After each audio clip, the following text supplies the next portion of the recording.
tell you what, I want a hamburger like that for Christmas. We're back.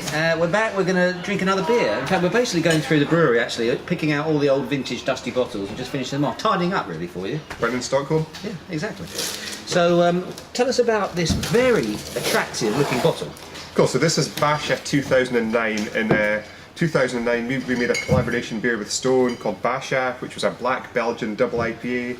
Yes. Bashah stands for Black as Sin, Hoppy as Hell, and Stone inspired us so much to set up our business and start our company and start making beer. So for us, making a beer with Stone was like getting on stage and playing music with your favourite band. It was epic. And the beer we made, we actually took 2 whiskey casks, so 400 litres a side, put in some Highland Park, one of our favourite whiskies, 1988 casks. And just to give it a bit of a twist, we loaded these casks with 40 kilos of black raspberries each, so 20% of what was inside the cask was Scottish black raspberries. And after 12 months in the cask, we bottle conditioned it.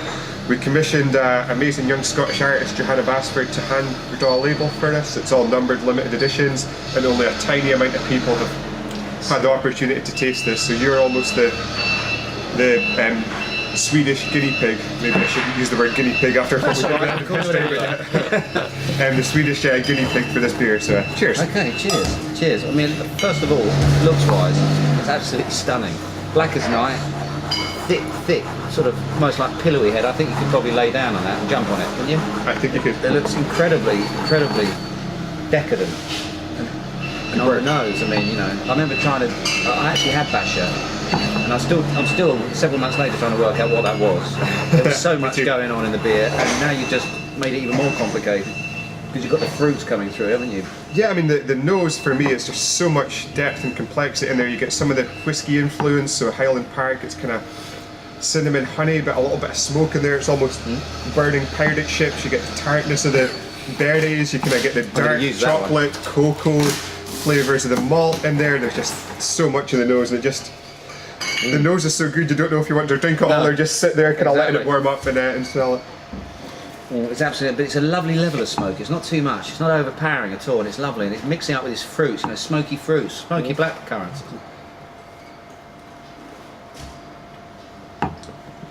Wow. And the fruits, massive, really massive amounts of fruit there. It's almost like Ribena for grown-ups.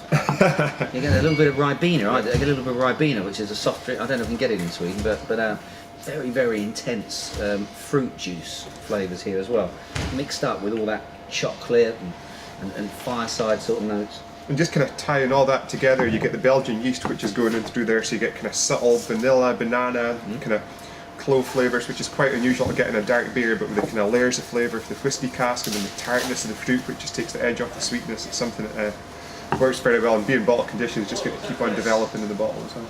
And what's the ABV? Probably a lot of people will wonder. The ABV is 8.7%. Lagom. I'd like to point out here, actually, I think this is a really good beer to demonstrate this. We talk a lot on the blog about, you know, going cracking heads with the wine guys, and love them as we all do, of course. But one of the things I often get, or the industry gets accused of, in the beer industry anyway, is lack of complexity, and that beers are very simple to make. Well, here is a beer, wine people, that really does challenge that, because it's incredibly complex, both in the way it's made, in the process. I mean, how long does this take? I mean, how long did you age it for? It was aged for 12 months, it was in tank for 2 months before that, it's been bottle conditioned for 2 months, so it's about 14 to 16 months old. So you've got an incredibly lengthy, arduous process to make the stuff, and then what you get at the end of it is a beer that is just, it demands time. You need time to actually work it out. There's so much going on. Really complex stuff. Fantastic beer. And this in combination with some maybe some dark 80-90% cacao, chilling out after a long day listening to some Radiohead, should be a good beer music food combination. Couldn't have said it better myself. I'm going to turn this. So how many bottles are left? About 50. 50. Tough breaks, people. And they're all mine. That's what. You'll see them kind of being drip fed onto eBay over the next 12 months. The money going to a bank account in the Cayman Islands, and me disappearing very, very soon.